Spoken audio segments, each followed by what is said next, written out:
First at 5, the front of a restaurant collapses during lunch hour. Covered in dust and rubble. When you see the damage, it's hard to believe no one was hurt. But this photo served as a warning sign. And when two women spotted a crack, they likely saved lives. CBS 2's Lou Young was the first reporter on the scene. He joins us live with how people rushed into the rescue. Lou. Yeah, I was here completely by accident, riding a bicycle along this street when I heard a loud crack to my left. I looked over and saw the front of that restaurant, Tequila Sunrise, completely collapse. I got out the cell phone.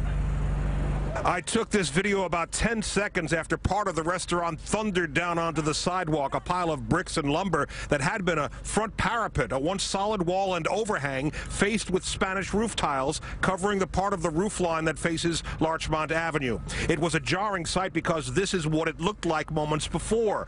Then everything changed. The first thing I noticed after the collapse was a waiter checking to see if anyone was under the rubble. But I'd seen the sidewalk beforehand and knew it was empty. No, nobody's there. Nobody's there? No. People inside the place were at the windows. Some still had drinks in their hands. A neighbor described what we all saw. I saw the whole facade come down with a poof of dust.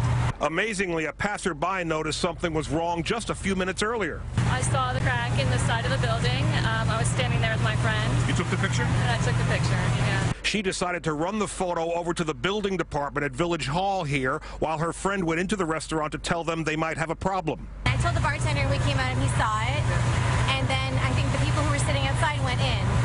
They moved them in? Yeah.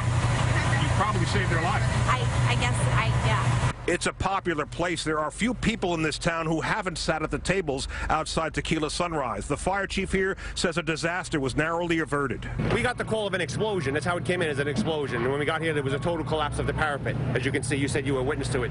But it came down to practically one piece.